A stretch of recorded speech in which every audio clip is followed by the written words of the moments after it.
Hello guys, welcome back to my channel UGC NET Preparation. So yes, after many days we are meeting again and we all were busy during this Durga Puja season but no matter what, we will be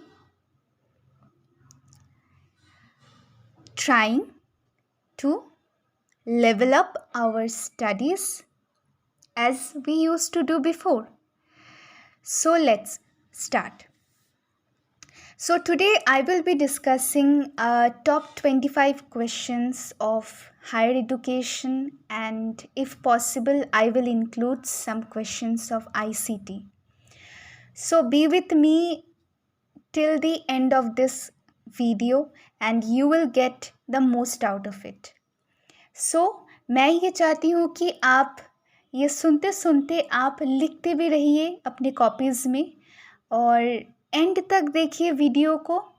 मैं बस यही चाहती हूँ। और हाँ, जो मैं कभी नहीं बोलती हूँ आज मैं बोल रही हूँ, please like this video and subscribe to my channel that is UGC net preparation, क्योंकि आपको पता है कि जितनी लाइक्स और सब्सक्रिप्शंस आएंगी उतना मुझे एक मोटिवेशन मिलेगा और भी ऐसी अच्छी वीडियोस लाने की, और भी ऐसी वीडियोस जो आपकी मदद की होगी UGC नेट क्रैक करने के लिए। तो let's get started without much talking.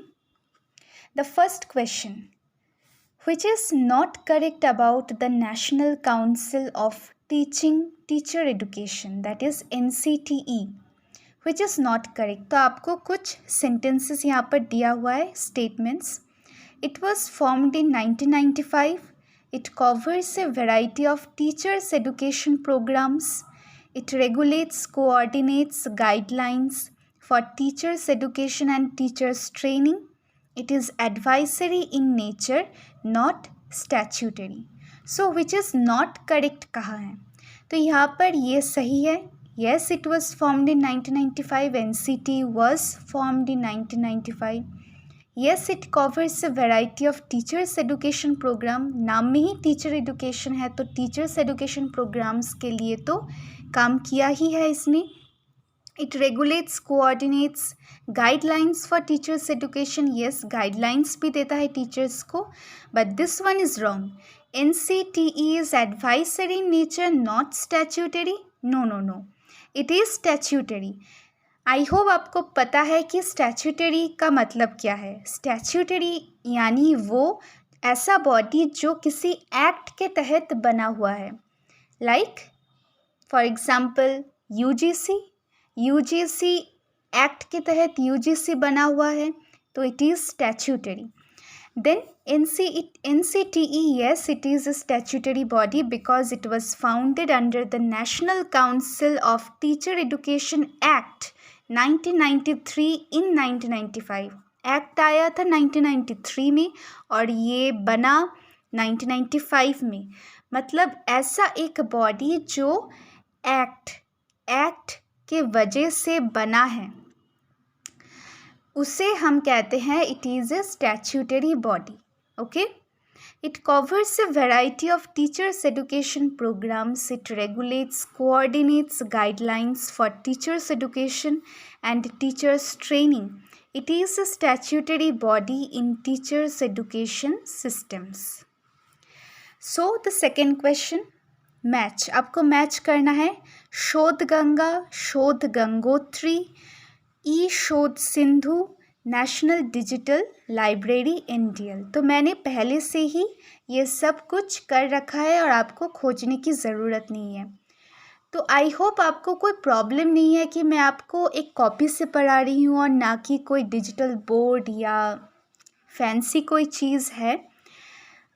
तो असली मतलब तो पढ़ाई से होनी चाहिए ना, वो कॉपी से हो या डिजिटल बोर्ड से हो उससे फ़र्क नहीं पड़ना चाहिए. So let's see. Shodh Ganga is thesis repository of PhD students. पहले हम पढ़ लेते हैं फिर समझते हैं. Shodh Gangotri, research synopsis and proposals of PhD students. E-Shod Sindhu, collection of international journals and e-books. National Digital Library NDL, a digital library of more than 72 lakh digital books. तो नाम से ही आपको समझ में आ सकता है कि गंगा और गंगोत्री में क्या फ़र्क है। गंगोत्री तो वो जगह है जहाँ से गंगा निकलती है, the source, the origin of Ganga. तो शोध गंगोत्री मतलब रिसर्च का synopsis and proposals of PhD students, मतलब रिसर्च का एक छोटा सा पार्ट। सिनोप्सिस मतलब एक छोटा सा पार्ट। तो research synopsis and proposals of PhD students, वो से कहते हैं शोध गंगोत्री। शोध गंगोत्री में क्या मिलता है? Research synopsis and proposals of PhD students यहाँ पर शोध गंगोत्री में रहते हैं। और शोध गंगा में क्या होता है? Thesis repository of PhD. Thesis मतलब पूरा कंप्लीट होने के बाद जो होता है, दैट इज द थीसिस। ई नाम से पता चल रहा है कि that is internet. E banking like e Shodh Sindhu, collection of international journals and e books. ऐसा एक ऑनलाइन जगह जहाँ पर सारे international journals and e books रहते हैं, that is the e Shodh Sindhu. Now the third question, ज्ञान दर्शन। सो दर्शन जहाँ पर है मतलब TV, educational channels run by IGNOU and IITs. Gyan Darshan that is run by IGNOU, we all know. तो दर्शन आप याद रख सकते हैं कि दूरदर्शन कहाँ पर आता है? दूरदर्शन एक चैनल है, टीवी में आता है। तो ज्ञान दर्शन भी एक चैनल है, बट एजुकेशनल चैनल है, that is run by IGNOU and IITs. ज्ञान, GIAN, ज्ञान, online courses bye international academicians through collaboration in various disciplines। Online courses जो इंटरनेशनल academicians रन करते हैं। ज्ञान धारा, धारा मतलब audio counselling service offered by IGNOU. ज्ञान धारा, ज्ञान वाणी और ज्ञान दर्शन ये सारे इग्नू के हैं। ज्ञान धारा, धारा से ही आपको याद रखना है कि ये ऑडियो काउंसलिंग सर्विस है, that is offered by IGNOU. Gyan Vani, Vani मतलब FM, okay, Akashvani like Gyan Vani, bouquet of FM radio channels for education. Gyan Dhara internet audio counselling service offered by IGNOU. The next question, ease of living index EOLI is released by which of the following। तो मैंने यहाँ पर options नहीं लिखा है, direct answer है ministry of housing and urban affairs. So students keep on writing, मैं जैसे जैसे बढ़ रही हूँ आप लिखते जाइए, और otherwise you will forget. Ease of living index is released by which of the following? Ministry of Housing and Urban Affairs। The National Education Day, it is very important, it came many times in the previous year papers। आप ये एकदम पक्का समझिए कि ये आ ही सकता है। Education day, national education day कौन से दिन में सेलिब्रेट होता है? That is November 11 to honor Maulana Abul Kalam Azad on his birth anniversary।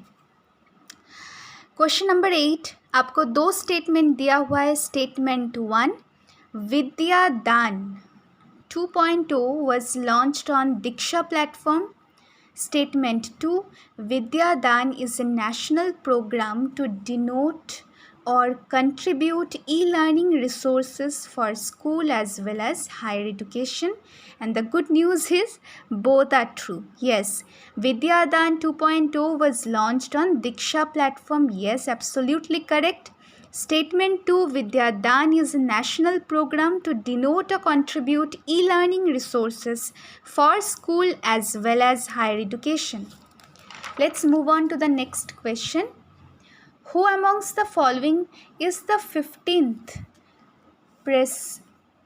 present, that is the present Attorney General of India, K.K. Venugopal?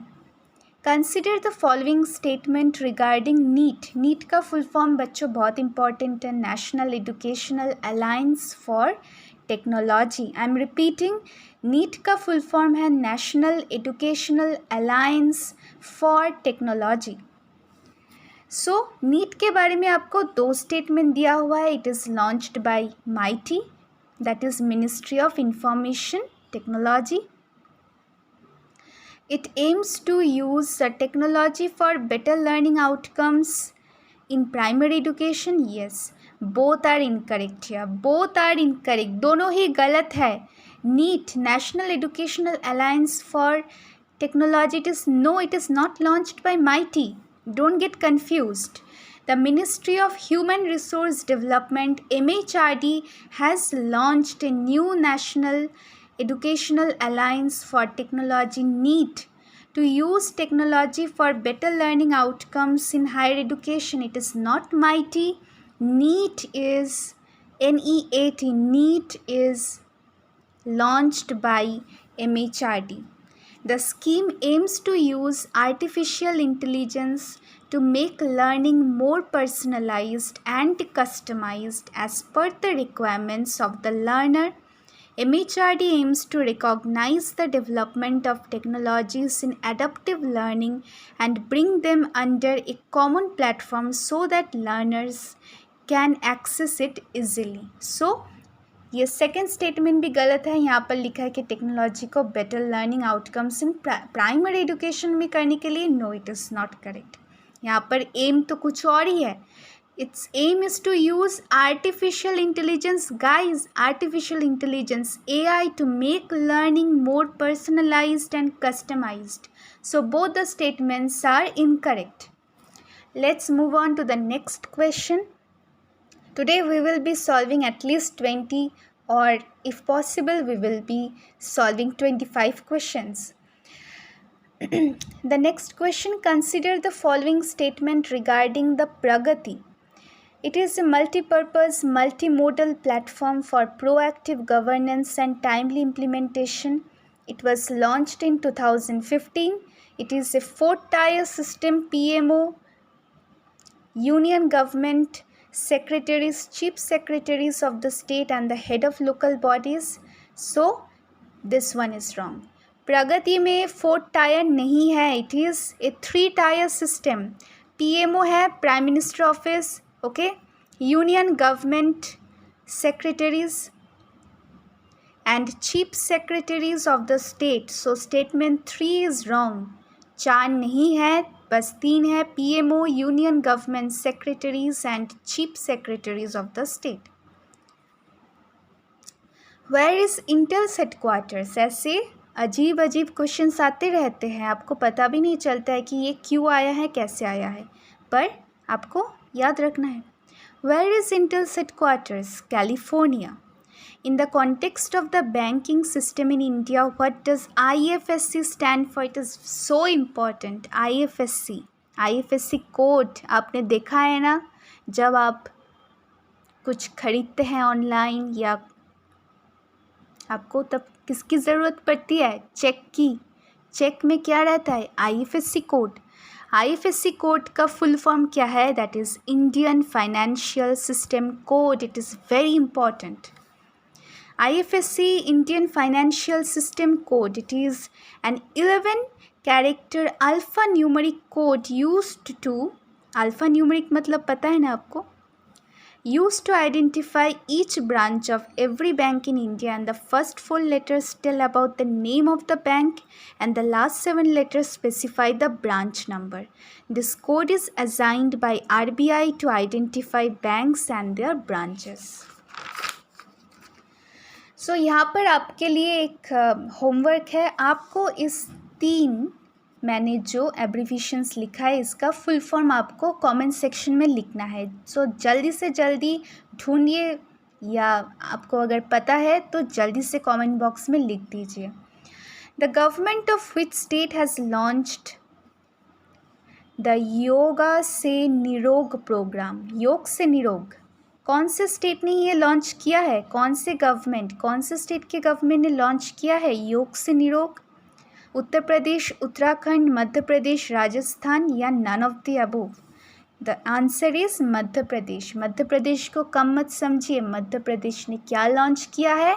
योग से निरोग प्रोग्राम, योगा से निरोग। Okay, which of the following below was set up by the UGC in 1993 for facilitating higher educational coordination production of contents through ICT? Consortium for Educational Communication. Consortium for Educational Communication is the full form of CEC, and it was set up in 1993 by the UGC for higher educational coordination. Now the next question. Educational TV was first introduced in India in which year? In which year was the educational TV? हम सोचते हैं कि तब तो ऐसा होता ही नहीं था। नहीं होता था। एजुकेशनल टीवी तब भी था। 1961 में the first educational TV came in India. Okay, NIRF का full form we all should know, ये तो फिंगर टिप्स में रहनी चाहिए। NIRF का full form national institutional ranking framework 2015। Year आपको याद रखना है क्योंकि पिछले साल पेपर में आया था कि NIRF का full form national institutional ranking framework 2015 है या 2017 है। द आंसर विल बी 2015 वाला। Which of the following is not true about the objective of National Educational Policy 2020? Coding classes will be introduced from 5th standard onward. No. Coding classes will be introduced from the 6th standard. From class 6, coding will be introduced to the bachcho. Okay? MPhil courses are to be discontinued. Yes, MPhil courses discontinued हो गई है, पर coding classes class 5 से नहीं सिखाना है, class 6 से सिखाना है। So this is wrong. Which of the following is an expert database and national researcher network and initiative of InflibNet Center? NDL, e-Gyankosh, e-Vidwan या grid Garuda? The answer is e-Vidwan। Question को फिर से पढ़िए। Which of the following is an expert database and national researcher network? National researcher network and initiative of InflibNet Center. The answer is e-Vidwan। विद्वान मतलब यहाँ पर सारे विद्वान लोग आएंगे, सारे रिसर्चर्स आएंगे। e-Vidwan is an expert database and national researcher network, okay, an initiative of InflibNet Center. This database provides information about research scientists, faculty, scientists, and the collaboration of experts for peer review and enhances the quality of research in the country. So guys, आज के लिए तो बस इतना ही, क्योंकि ज़्यादा पढ़ने की हमें आदत नहीं है। So I will be continuing with these questions in my next class, okay? So till then, stay tuned to this channel, and if you really like this class, please hit the like button and subscribe to my channel.